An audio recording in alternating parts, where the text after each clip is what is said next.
So open കാറ്റഗറിയിൽ 676 MBBSന്റെ closing rank വന്നിരിക്കുന്നത്. 19,105 റാങ്കിന് KU കാറ്റഗറിയിൽ കോന്നി മെഡിക്കൽ കോളേജ് കിട്ടി. ഓപ്പൺ കാറ്റഗറിയിൽ തന്നെ സെൽഫ് ഫിനാൻസിംഗ് സ്ട്രീമിൽ 8,739 MBBS ലഭിച്ചിട്ടുണ്ട്. നമുക്ക് ഗവൺമെന്റ് BDSന്റെ റാങ്ക് നോക്കാം. ഓരോ കോളേജിലും ഏത് റാങ്കിനാണ് ഓരോ കാറ്റഗറിയിലും. Hi everyone, this is ANJ from RKNX. So നിങ്ങൾ കാത്തിരുന്ന കേരള MBBSന്റെയും BDSന്റെയും ഫസ്റ്റ് പ്രൊവിഷണൽ അലോട്ട്മെന്റ് വന്നിട്ടുണ്ട്. അപ്പൊ നാളെ ആയിരിക്കും ഫസ്റ്റ് അലോട്ട്മെന്റ് വരിക. ഇപ്പോൾ തന്നെ നിങ്ങൾക്ക് കേരള MBBSനും BDSനും ഗവൺമെന്റ് സെക്ടറിലും സെൽഫ് ഫിനാൻസിങ് സെക്ടറിലും ഏത് റാങ്ക് വരെയാണ് അഡ്മിഷൻ ലഭിച്ചത് ഒക്കെ കാണാൻ സാധിക്കും. അപ്പോൾ ഈ ഒരു അലോട്ട്മെന്റ്, ഈ വന്നിരിക്കുന്ന അലോട്ട്മെന്റിൽ എന്തെങ്കിലും പരാതികൾ ഉണ്ടെങ്കിൽ നിങ്ങൾക്ക് ഇന്ന് 6-ാം തീയതി ഈവനിങ് 3 മണി വരെ 3 PM വരെ ആ ഒരു പരാതികൾ അറിയിക്കാവുന്നതാണ് കേരള എൻട്രൻസ് കമ്മീഷണറുടെ വെബ്സൈറ്റിലേക്ക്. അപ്പോൾ അലോട്ട്മെന്റ് ചെക്ക് ചെയ്യാൻ നിങ്ങൾക്കറിയാം, www.ce.kerala.gov.in എന്നുള്ള വെബ്സൈറ്റിൽ കയറുക. അവിടെ നിങ്ങളുടെ കാൻഡിഡേറ്റ് പോർട്ടൽ കാണും. KEAM 2025 കാൻഡിഡേറ്റ് പോർട്ടലിൽ കയറുക. ഓക്കെ, നിങ്ങളുടെ യൂസർ ഐഡിയും ആപ്ലിക്കേഷൻ നമ്പറും പാസ്വേഡും ഒക്കെ യൂസ് ചെയ്യാൻ നിങ്ങൾക്ക്. ആൻഡ് അവിടെ നിങ്ങൾക്ക് അലോട്ട്മെന്റ് ലിസ്റ്റ് കാണാം. അവിടെ നിങ്ങൾ അലോട്ട്മെന്റ് ലഭിച്ചോ ഇല്ലയോ എന്നുള്ളതൊക്കെ നിങ്ങൾക്ക് അറിയാനായിട്ട് സാധിക്കും. ഓക്കെ, അലോട്ട്മെന്റ് ലഭിച്ചവരും ലഭിക്കാത്തവരും ഇനി എന്ത് ചെയ്യണം എന്നൊക്കെ ഡീറ്റെയിൽഡ് ആയിട്ട് ഇനി വരുന്ന വീഡിയോയിൽ നമ്മൾ ഡിസ്കസ് ചെയ്യുന്നുണ്ട്. ഓക്കെ, അപ്പൊ ഇപ്പൊ നമുക്ക് MBBSനും BDSനും ഒക്കെ കിട്ടിയ ആൾക്കാരുടെ ക്ലോസിംഗ് റാങ്ക് ഒന്ന് നോക്കാം. First one Alappuzha medical college ആണ്. ഓപ്പൺ കാറ്റഗറി 616 അവിടെ ലഭിച്ചിരിക്കുന്നത് ഫസ്റ്റ് അലോട്ട്മെന്റിലൂടെ. ഇഴവ 733-നും, മുസ്ലിം കാറ്റഗറി 668-നും, LA 1934-നും, ധീവര 5062-നും, VK 1234-നും, ബാക്ക്വേർഡ് ഹിന്ദു 967 967-നും, ബാക്ക്വേർഡ് ക്രിസ്ത്യൻ 1495-നും, KN 7817-നും, KU 8753-നും, SC 9035-നും, ST 19195-നും, EW ഇക്കണോമിക്കലി വീക്കർ സെഷനാണ്. മുന്നോക്ക സമുദായങ്ങളിലെ സാമ്പത്തികമായി പിന്നോക്കം നിൽക്കുന്ന ആളുകൾ, അവർക്ക് 1696-നും ആലപ്പുഴയിൽ അഡ്മിഷൻ ലഭിച്ചു. യെസ്, നമ്മൾ ക്ലോസിംഗ് റാങ്ക് നോക്കുകയാണെങ്കിൽ കാലിക്കട്ട് നോക്കുകയാണെങ്കിൽ 175 റാങ്കിന് മാത്രമാണ് ഓപ്പൺ കാറ്റഗറിയിൽ അവിടെ ലഭിച്ചത്. അതേപോലെ ട്രിവാൻഡ്രത്ത് 287-നുമാണ് കിട്ടിയിരിക്കുന്നത്. ഓക്കെ, അപ്പോൾ ഓപ്പൺ കാറ്റഗറിയിൽ യാതൊരു റിസർവേഷനും ഇല്ലാത്ത ജനറൽ കാറ്റഗറിയിൽ ക്ലോസിംഗ് റാങ്ക് ആയിട്ട് വന്നിരിക്കുന്നത് 676 അപ്പോൾ 676 റാങ്കിന് ഓപ്പൺ കാറ്റഗറിയിൽ ഗവൺമെന്റ് MBBS സീറ്റ് ലഭിച്ചിട്ടുണ്ട്. Manjeri government medical college Manjeri, മലപ്പുറത്താണ് ക്ലോസിംഗ് റാങ്ക് വന്നിരിക്കുന്നത്. ഓക്കെ, ഇഴവ കാറ്റഗറി നമ്മൾ നോക്കുകയാണെങ്കിൽ 1642-നും 1630-നും ഒക്കെ അഡ്മിഷൻ ലഭിച്ചിട്ടുണ്ട്. ക്ലോസിംഗ് റാങ്ക് അതാണ് വന്നിരിക്കുന്നത്. 1642-ന് ഇടുക്കിയിലാണ് അഡ്മിഷൻ ലഭിച്ചത്.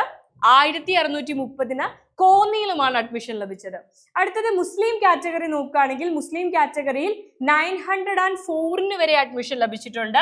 ഇടുക്കിയിലാണ് 904-ന് കിട്ടിയത്. അതേപോലെ 901-ന് കോന്നി മെഡിക്കൽ കോളേജിൽ ലഭിച്ചിട്ടുണ്ട്. LA കാറ്റഗറി ആണെങ്കിൽ 2496-ന് വരെ അഡ്മിഷൻ ലഭിച്ചു.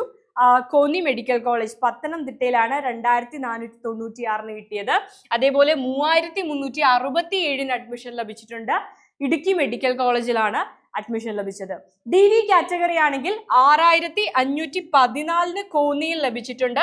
6307 വരെ ഇടുക്കിയിൽ ലഭിച്ചിട്ടുണ്ട്. അപ്പൊ ക്ലോസിംഗ് റാങ്ക് വന്നിരിക്കുന്നത് ഏകദേശം 6514-ാണ്. VK കാറ്റഗറി നോക്കുകയാണെങ്കിൽ 2556-ന് ഇടുക്കിയിൽ ലഭിച്ചു. 2361-ന് കോന്നിയിൽ ലഭിച്ചു. കാലിക്കട്ടെ ക്ലോസിംഗ് റാങ്ക് നമ്മൾ നോക്കുകയാണെങ്കിൽ VK കാറ്റഗറി വിശ്വകർമ്മ കാറ്റഗറിയുടെ ക്ലോസിംഗ് റാങ്ക് 583-ആണ്. ഓക്കെ, ബാക്ക്വേർഡ് ഹിന്ദു കാറ്റഗറി നോക്കുകയാണെങ്കിൽ 1892-ന് കോന്നി മെഡിക്കൽ കോളേജിൽ അഡ്മിഷൻ ലഭിച്ചിട്ടുണ്ട്. അതേപോലെ 1600 റേഞ്ചിന് ഇടുക്കിയിൽ അഡ്മിഷൻ ലഭിച്ചിട്ടുണ്ട്. ബാക്ക്വേർഡ് ക്രിസ്ത്യൻ 2674-ന് ഇടുക്കി മെഡിക്കൽ കോളേജിൽ അഡ്മിഷൻ ലഭിച്ചിട്ടുണ്ട്. ഗവൺമെന്റ് MBBS സീറ്റാണ്. KN കാറ്റഗറി നോക്കുകയാണെങ്കിൽ 9585-ന് ഇടുക്കി മെഡിക്കൽ കോളേജിൽ അഡ്മിഷൻ ലഭിച്ചിട്ടുണ്ട്. KU കാറ്റഗറി 19,018-ന് അഡ്മിഷൻ ലഭിച്ചിട്ടുണ്ട്. 19,018-ന് ഇടുക്കി മെഡിക്കൽ കോളേജിൽ അഡ്മിഷൻ ലഭിച്ചിട്ടുണ്ട്. അതേപോലെ 19,105-ന് ഏകദേശം 20,000 റാങ്കിനോട് അടുപ്പിച്ച് തന്നെ ഗവൺമെന്റ് MBBS ഫസ്റ്റ് ഫേസിൽ തന്നെ കിട്ടിക്കഴിഞ്ഞു. SC കാറ്റഗറി നോക്കുകയാണെങ്കിൽ 14,458-ന് പാലക്കാട് ഗവൺമെന്റ് മെഡിക്കൽ കോളേജിൽ SCക്ക് കിട്ടിയിട്ടുണ്ട്. യെസ്, അവിടെ റിസർവേഷൻ ഉണ്ട് 70% സീറ്റുകൾ. ST കാറ്റഗറി നോക്കുകയാണെങ്കിൽ 22,753 പാലക്കാട് ലഭിച്ചിട്ടുണ്ട്. അതേപോലെ കോന്നിയിൽ 24,188 ഏകദേശം 25,000 റാങ്കിനോട് അടുപ്പിച്ച് കോന്നിയിലും അഡ്മിഷൻ ലഭിച്ചു. EW കാറ്റഗറിക്ക് 2,482 കോന്നിയിൽ അഡ്മിഷൻ ലഭിച്ചിട്ടുണ്ട്. അതേപോലെ ഇടുക്കിയിൽ 2,839 വരെ കിട്ടി. അപ്പൊ 2,839 അവിടുത്തെ ക്ലോസിംഗ് റാങ്ക് വന്നിരിക്കുന്നത്. യെസ്, ആൻഡ് നമ്മൾ ഇനി സെൽഫ് ഫിനാൻസിങ് MBBSലേക്ക് പോവാണ്. സെൽഫ് ഫിനാൻസിങ്ങിന്റെ ക്ലോസിംഗ് റാങ്ക് ഏകദേശം 8,000 റേഞ്ചിൽ തന്നെയാണ് വന്നത്. 8,300 അൽ അസർ മെഡിക്കൽ കോളേജ് തൊടുപുഴയിൽ ഓപ്പൺ കാറ്റഗറിയിൽ ലഭിച്ചിട്ടുണ്ട്. അതേപോലെ 8,739 സെൽഫ് ഫിനാൻസിങ് സെക്ടറിൽ MBBS സീറ്റ് ലഭിച്ചു. College Palakkad institute of medical science ആണ്. 8,739. അതേപോലെ 8,000 റേഞ്ചിൽ 9,000 റേഞ്ച് 9,169 ഈഴവ കാറ്റഗറിയിൽ ലഭിച്ചിട്ടുണ്ട്. 8,000 9,000 റേഞ്ചിലൊക്കെ ഈഴവയുടെ ക്ലോസിംഗ് റാങ്ക് വന്നിട്ടുണ്ട്. മുസ്ലിം കാറ്റഗറി 10,157 പാലക്കാട് അഡ്മിഷൻ ലഭിച്ചിട്ടുണ്ട്. ക്ലോസിംഗ് റാങ്ക് വന്നിരിക്കുന്നത് ഏകദേശം 10,000 റേഞ്ചിലാണ്. LA കാറ്റഗറിക്കും 9,000 8,000 11,000 റേഞ്ചിൽ തന്നെയാണ് ക്ലോസിംഗ് റാങ്ക് വന്നിരിക്കുന്നത്. 11,305 11,227 ഒക്കെ അഡ്മിഷൻ ലഭിച്ചിട്ടുണ്ട്. 11,614 പാലക്കാട് അഡ്മിഷൻ ലഭിച്ചിട്ടുണ്ട്. DV കാറ്റഗറി നോക്കുകയാണെങ്കിൽ 8,170 8,000 റേഞ്ചിൽ എല്ലായിടത്തും കിട്ടിയിട്ടുണ്ട്. 9,000 അടുപ്പിച്ച് പാലക്കാട് DVക്ക് അഡ്മിഷൻ ലഭിച്ചിട്ടുണ്ട്. VKയും 10,000 റേഞ്ചിൽ തന്നെയാണ്. 10,487 10,915 ഫസ്റ്റ് ഫേസിൽ തന്നെ അലോട്ട്മെന്റ് ലഭിച്ചു കഴിഞ്ഞു. ഓക്കെ, സെക്കൻഡ് ഫേസിൽ ഇനി അതിനുശേഷമുള്ളവർക്ക് സാധ്യതകൾ കിടക്കുകയാണ്. ബാക്ക്വേർഡ് ഹിന്ദു കാറ്റഗറി നോക്കുകയാണെങ്കിൽ 7,000 8,000 റേഞ്ചിലൊക്കെ അഡ്മിഷൻ ലഭിച്ചിട്ടുണ്ട്. 7,927 കർണ മെഡിക്കൽ കോളേജ് പാലക്കാട് അഡ്മിഷൻ ലഭിച്ചിട്ടുണ്ട്. 8,761 ലഭിച്ചിട്ടുണ്ട്. 6,000 റേഞ്ചിലൊക്കെ ലഭിച്ചിട്ടുണ്ട്. Yes, and backward Christian category നോക്കുകയാണെങ്കിൽ 10,088 പാലക്കാട് അഡ്മിഷൻ ലഭിച്ചിട്ടുണ്ട്. 9,000 റേഞ്ചിലൊക്കെ പല കോളേജുകളിലും അഡ്മിഷൻ ലഭിച്ചിട്ടുണ്ട്. KN കാറ്റഗറി ഇത് തന്നെയാണ് ക്ലോസിംഗ് റാങ്ക് ഏകദേശം 10,352 11,000 11,425 അത് തന്നെയാണ് പല കോളേജിലെയും KNന്റെ ക്ലോസിംഗ് റാങ്ക് വന്നിരിക്കുന്നത്. അടുത്തത് കുടുംബി ആൻഡ് റിലേറ്റഡ് കമ്മ്യൂണിറ്റീസ് ആണ്. KU 24,308 അഡ്മിഷൻ ലഭിച്ചു. ബാക്കി ഓൾമോസ്റ്റ് എല്ലാ കോളേജിലും 20,000 റാങ്കിന് മുകളിൽ തന്നെയാണ് ഓരോ കോളേജിന്റെയും ക്ലോസിംഗ് റാങ്ക് വന്നിരിക്കുന്നത്. SC കാറ്റഗറി 16,000 13,000 17,000 റേഞ്ചിലാണ് ഓരോ കോളേജിലെയും ക്ലോസിംഗ് റാങ്ക്. STയുടെ 26,000 28,000 റേഞ്ചിലാണ് closing rank. And EW 15,464. Yes, 15,464 economically weaker സെഷന്റെ ക്ലോസിംഗ് റാങ്ക്. ആൻഡ് ഇനി നമുക്ക് ഗവൺമെന്റ് സെക്ടറിലുള്ള BDS കോളേജുകൾ, ഗവൺമെന്റ് BDS സീറ്റുകൾ ഓരോ കോളേജിലും ആർക്ക് ലഭിച്ചു എന്ന് നോക്കാം. BDSന്റെ ക്ലോസിംഗ് റാങ്ക് വന്നിരിക്കുന്നത് ഏകദേശം ഓപ്പൺ കാറ്റഗറിയിൽ 3,473 ഗവൺമെന്റ് ഡെന്റൽ കോളേജ് ആലപ്പുഴയിലാണ് കുട്ടിക്ക് ലഭിച്ചിരിക്കുന്നത്. ഈഴവ കാറ്റഗറിക്ക് 4,828 closing rank. Government dental college കണ്ണൂരാണ്. മുസ്ലിം കാറ്റഗറിയുടെ ക്ലോസിംഗ് റാങ്ക് വന്നിരിക്കുന്നത് ഏകദേശം 3,702 കണ്ണൂർ തന്നെയാണ്.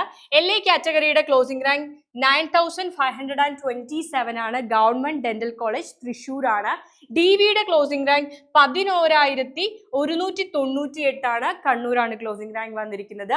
VK അവസാനമായിട്ട് കിട്ടിയത് 3,929 BH കാറ്റഗറിയുടെ ക്ലോസിംഗ് റാങ്ക് വന്നിരിക്കുന്നത് 8,141 ബാക്ക്വേർഡ് ക്രിസ്ത്യൻ്റെത് 9,174 KN കുശവൻ ആൻഡ് റിലേറ്റഡ് കമ്മ്യൂണിറ്റീസിൻ്റെത് 14,841 KU കുടുംബിയുടെ ലാസ്റ്റ് റാങ്ക് വന്നിരിക്കുന്നത് 25,543 ആൻഡ് SC കാറ്റഗറിയിൽ 17,740 റാങ്കുകാരന് ഒരു ഗവൺമെന്റ് BDS സീറ്റ് ലഭിച്ചിട്ടുണ്ട്. STയുടെ ക്ലോസിംഗ് റാങ്ക് വന്നിരിക്കുന്നത് 31,189 EW ഇക്കണോമിക്കലി വീക്കർ സെഷന്റെ ക്ലോസിംഗ് റാങ്ക് 6,230 ഓക്കെ, ഇതെല്ലാം സെൽഫ് ഫിനാൻസിങ് സെക്ടറിലുള്ള BDS സീറ്റുകളാണ്. ഏകദേശം 23,000 റേഞ്ചിലുള്ളവർക്ക് 23,463 ഓപ്പൺ കാറ്റഗറിയിൽ തന്നെ പ്രൈവറ്റ് സെൽഫ് ഫിനാൻസിങ് BDSന്റെ ക്ലോസിംഗ് റാങ്ക് വന്നിരിക്കുന്നത്. ബാക്കി ഓരോ കാറ്റഗറി എടുക്കുകയാണെങ്കിൽ 40,000 റാങ്കിന് വരെ ST കാറ്റഗറിയിൽ BDS ലഭിച്ചിട്ടുണ്ട്. സെൽഫ് ഫിനാൻസിങ് സെക്ടറിൽ പല കാറ്റഗറിക്കും 25,000 30,000 ഒക്കെയാണ് ക്ലോസിംഗ് റാങ്ക് ഫസ്റ്റ് ഫേസിൽ തന്നെ വന്നിരിക്കുന്നത്. സോ ഇത്രയും കാര്യങ്ങളാണ് ഡിസ്കസ് ചെയ്തത്. ഇനി അലോട്ട്മെന്റ് ലഭിച്ച ആളുകൾ എന്തൊക്കെയാണ് ചെയ്യേണ്ടത്, ലഭിക്കാത്ത ആളുകൾ സെക്കൻഡ് ഫേസിലേക്ക് എന്തൊക്കെ കാര്യങ്ങളാണ് കരുതി വെക്കേണ്ടത്, ഈ കാര്യങ്ങളൊക്കെ നമ്മൾ വരുന്ന വീഡിയോസിലൂടെ ഡിസ്കസ് ചെയ്യും. അപ്പോൾ എല്ലാവർക്കും ആഗ്രഹിച്ച സീറ്റ് തന്നെ എല്ലാവർക്കും കിട്ടിക്കാണും. ഓൾമോസ്റ്റ് കുറേ ആളുകൾക്ക് കിട്ടിക്കാണുമെന്ന് വിശ്വസിക്കുന്നു. കിട്ടാത്തവർ വിഷമിക്കരുത്. സെക്കൻഡ് ഫേസിലേക്ക് കാത്തിരിക്കുക. അതിനുശേഷം തേർഡ് ഫേസും ലാസ്റ്റ് സ്ട്രേ വേക്കൻസി റൗണ്ടും ഒക്കെ നമുക്കുണ്ട്, അവസരങ്ങളുണ്ട്. ഓൾ ഇന്ത്യയുടെ അലോട്ട്മെന്റ് വരാനിരിക്കുന്നുണ്ട്. അപ്പോൾ don't worry. All the very best. By.